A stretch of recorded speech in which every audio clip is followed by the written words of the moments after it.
Oke, Assalamualaikum warahmatullahi wabarakatuh. Sekarang kita ada di chapter 1 dari matematika diskrit ya. Di sini di background saya ini sudah ada tulisannya ya.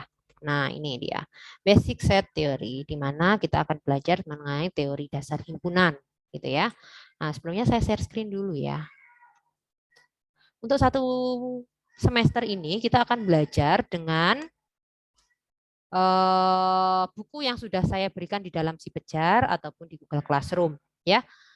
eh Himpunan ini sangat kelihatannya, aduh ini kayak matematika ya, kayak antara penting dan tidak. Tapi sebenarnya ini nanti mungkin akan berguna ketika Anda misal mengambil satu kecerdasan buatan, mesin learning, ataupun fisik komputer, atau apalagi ya, yang Anda membuat satu buah sistem, di dalamnya ada otomatisasi di dalamnya, yang mana otomatisasi itu dikomputasi secara matematis. Karena paling mudah mengkomputasi atau menyuruh sebuah komputer itu basisnya adalah dengan cara matematika, gitu ya. Dengan karena komputer dasarnya ya digital ya, ya sebuah angka yang mudah untuk dikomputasi begitu. Oke, di chapter 1 ini akan ada penugasan. Penugasannya bagaimana? Jadi nanti di layar Anda akan melihat lambang-lambang yang saya beri tanda kuning, begitu ya. Nah, lambang-lambang yang saya beri tanda kuning itu nanti Anda harus membuat simulasi contoh, begitu ya. Misal, ini saya langsung ke contoh aja. Di soal saya membahas mengenai contoh melambangkan sebuah himpunan, ya. Nah, tugas Anda adalah Anda membuat contoh yang serupa.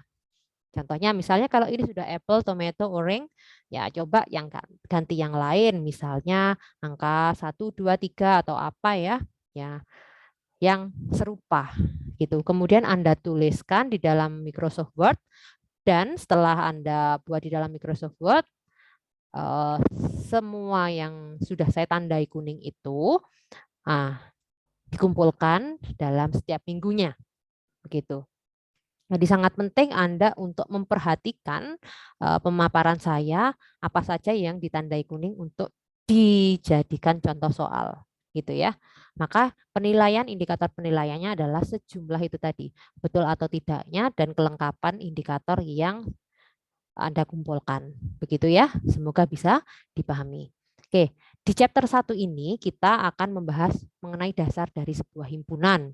Himpunan itu adalah kelompok. Jadi misalnya kelompok A, B, C, D, kemudian dia adalah satu kelompok, maka kita bisa definisikan satu kelompok itu dengan satu buah variabel ya keanggotaan, variabel keanggotaan. Contoh nih ya. Sebelum saya ke contoh, saya mau menyampaikan bahwa untuk menyampaikan himpunan itu biasanya dilambangkan dengan huruf besar dan elemennya dilambangkan dengan huruf kecil. Biasanya seperti itu. Nah, contohnya seperti ini.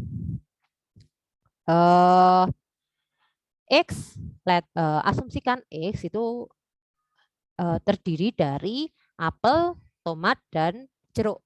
Gitu ya, apple, tomato, and orange. Maka untuk menjabarkan bahwa anggota X yang buah-buah tadi terdiri dari apel, tomat, dan orange dan jeruk itu bisa ditulis dengan melis seperti ini, yang mana setiap anggotanya diberi tanda koma dan depan belakang diberi kurung kurawal.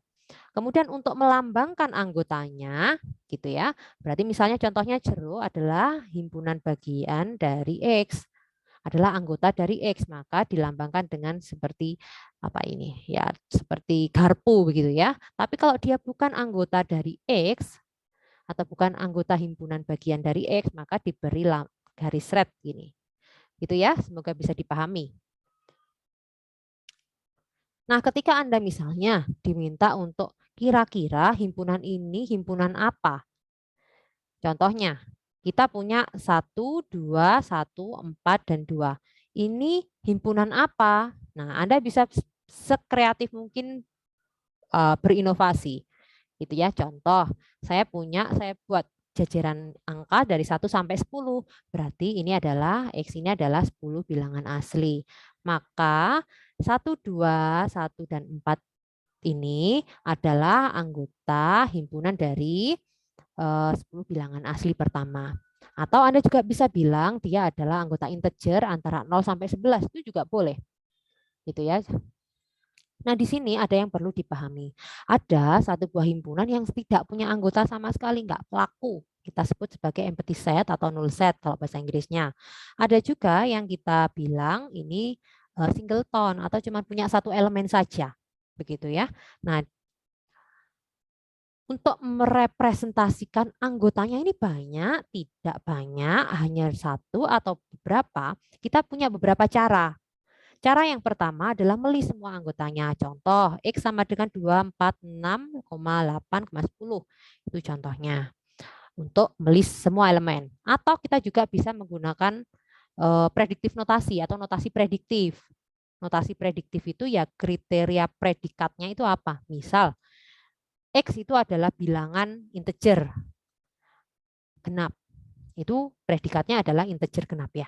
Maka Anda bisa tulis dengan nilai yang sama 2, 4, 6, 8, 10, X lagi-lagi dengan dilambangkan huruf besar sama dengan kurung kurawal, jangan lupa untuk melambangkan dia anggotanya siapa saja. X kecil berarti elemen dari X itu titik 2 adalah nilai yang 0 antara X kurang dari 0 dan X lebih dari sama dengan 10, yang mana X, di mana X itu adalah bilangan genap. Semoga bisa dipahami. Maka kita bisa menuliskannya seperti ini. Ya. Jadi rule PX-nya atau ini kan sebenarnya rule ya, itu kita tuliskan. Atau kita juga bisa membuatnya dengan cara notasi rekursif. Notasi rekursif itu kan rekursif itu berulang gitu ya atau berputar.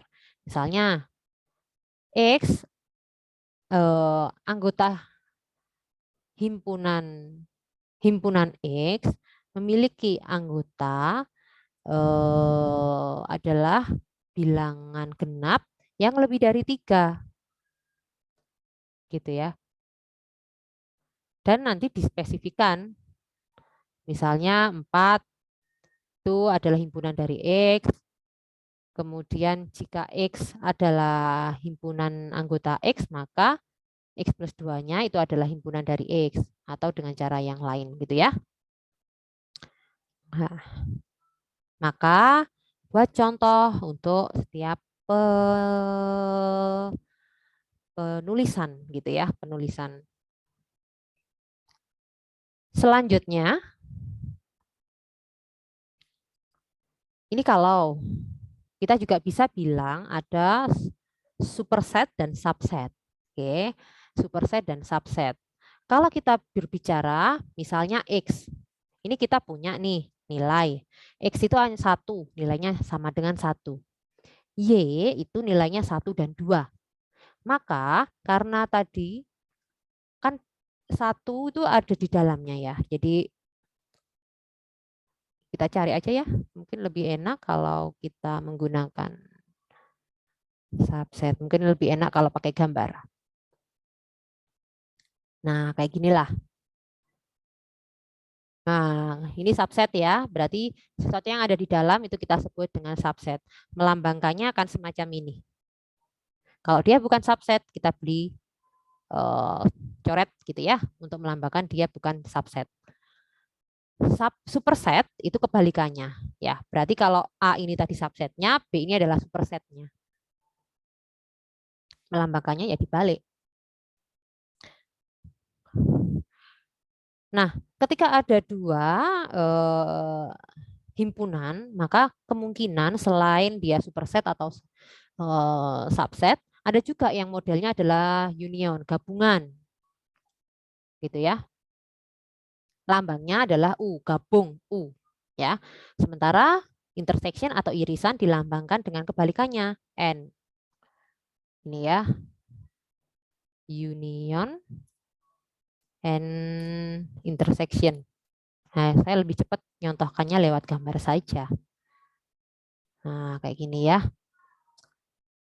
Saya tarik ke bawah dulu. Ini A, gabungan U artinya semua anggotanya kita rekam. Kemudian kalau irisan, mana ya contohnya? Irisan intersection. Nah, irisannya ini yang sama. Gitu ya. Nah, ini contohnya. Ya. Berarti Anda buat contoh intersection dan union. Anda punya angka 1, 2, 4, dan 18. Yang B adalah bilangan integer yang nilainya kurang dari 0 dan lebih dari sama dengan 5 untuk nilai B anggotanya. Maka gabungan A gabungan B anggotanya terdiri dari 1, ya, di sini juga ada 1, 2, juga di sini ada 2, 3 ya, di sini kan anggotanya 0 sampai 5 ya. 1 sampai 5. 1, 2, 3, 4, 5. Berarti kita tulis di sini. Sisanya yang enggak sama apa? 18 tulis di sini. Itu gabungan. Irisan yang enggak sama. Yang sama saja. Berarti 1, 2, dan 4 saja ya yang sama. Nah, silahkan Anda buat contoh union dan intersection. Nah, union dan intersection ini menerapkan komutatif operation dan distribusi law ya. Kalau sifat komutatif itu kalau dibolak-balik sama ya. Mau irisan mau gabungan, kalau yang misalnya ini himpunan S sama T yang didahulukan di proses yang mana sama aja.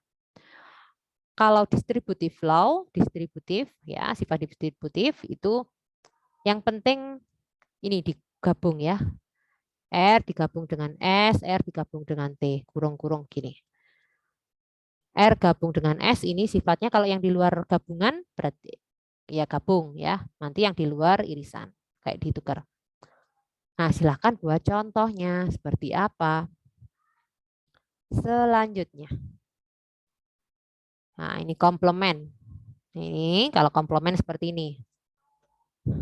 Komplement supaya cepat ya. Set komplement set gitu aja. Nah, ini komplement set yang bukan.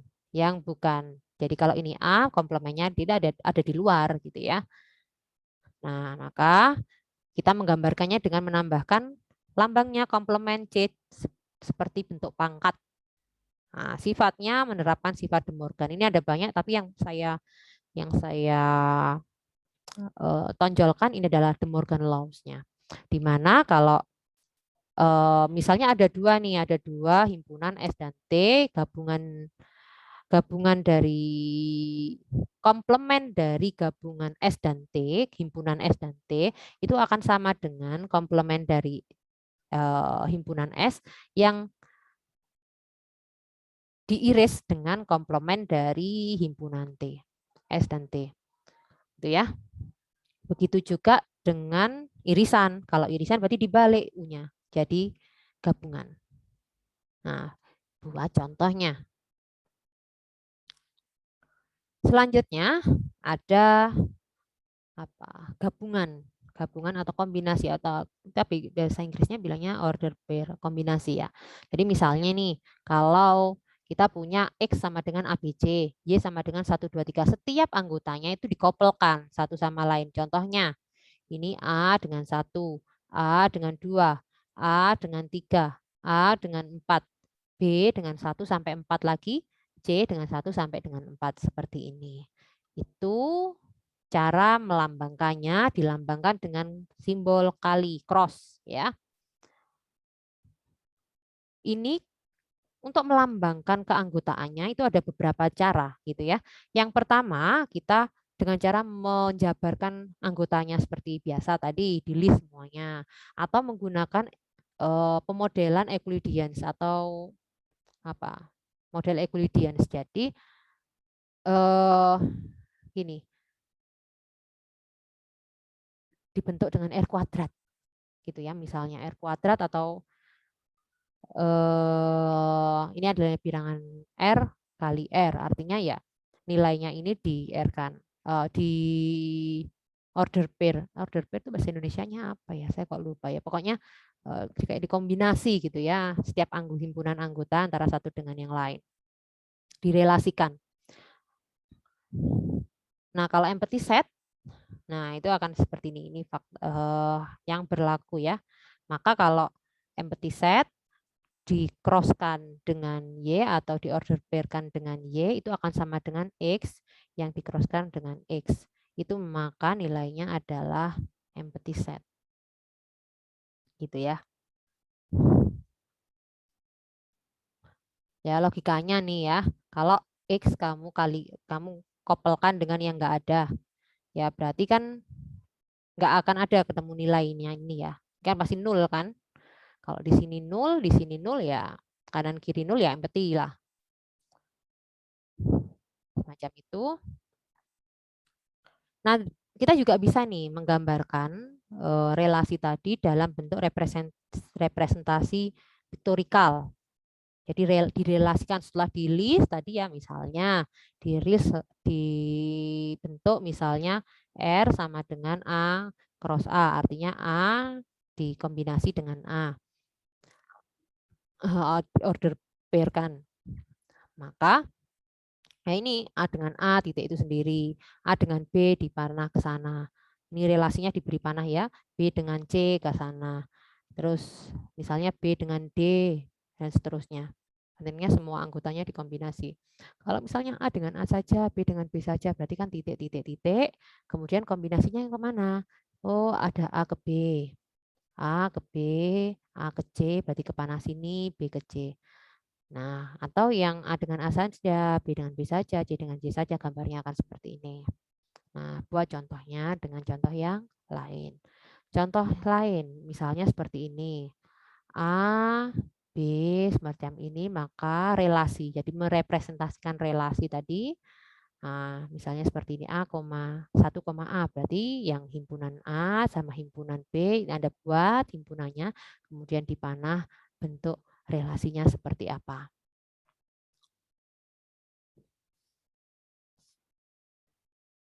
Oke, nah ini function. Jadi ketika misalnya tadi saya sudah menyampaikan ya bahwa satu buah himpunan itu juga bisa digambarkan menggunakan sebuah fungsi, begitu ya. Maka kita bisa menyebutnya F itu sebagai apa ya, fungsi parsial gitulah ya, atau himpunan bagian gitulah.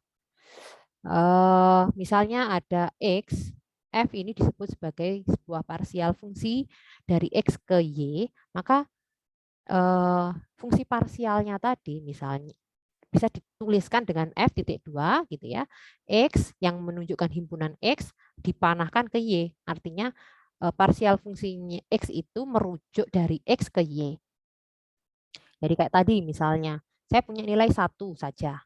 Kemudian ada nilai 1, Y sama dengan 1,2. Artinya saya bisa tuliskan F titik 2 X panah Y. Itu juga bisa ya, menggambarkan partial functionnya.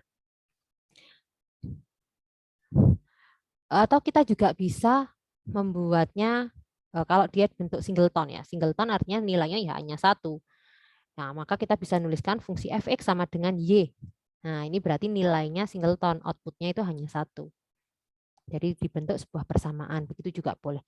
Dan jika dia adalah fx, jadi f kurung buka, terus isinya adalah kurung kurawal x, artinya dia singleton, dan dia juga punya partial function, gitu ya. Kita juga bisa nulis sama seperti yang di atas. Gini. Nah, contohnya kalau partial function seperti apa? Kita punya nih, A sama dengan A, B, C, D. B, himpunan B, 1, 2, 3, sampai 4. R1 itu adalah A1, B1, C2. A ke 1, B ke 2, B ke 1, kemudian C ke 2. Maka kita bisa bilang bahwa R1 adalah partial function. Karena tidak semua anggota dari A itu akan dirujukkan dengan B. Nah, kalau kita bilang RA itu sama dengan 1, ya, A-nya 1. RB-nya itu sama dengan 1 ini ya. RC-nya itu sama dengan 2. Maka kita juga bisa bilang RD atau relasi dari D tadi, fungsinya itu sama dengan empty set atau enggak ada, atau undefined, seperti itu. Nah, buat contohnya dengan kasus yang lain.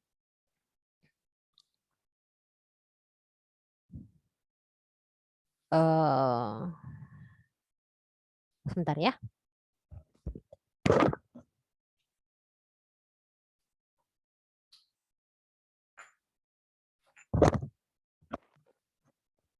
Kita lanjutkan.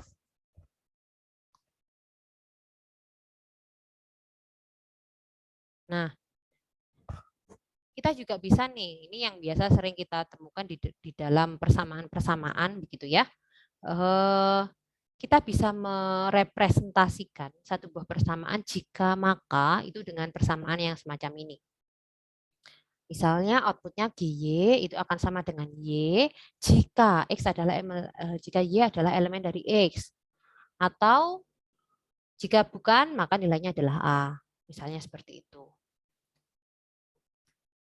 Tapi kalau empty set ya, yang jelas ini pokoknya nilainya bukan empty set ya.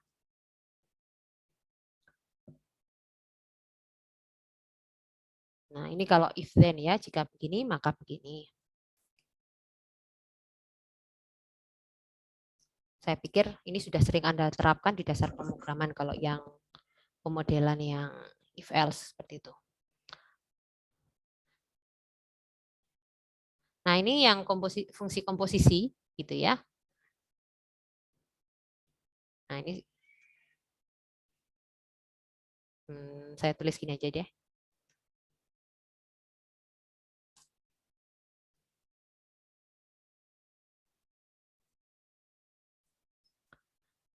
Nah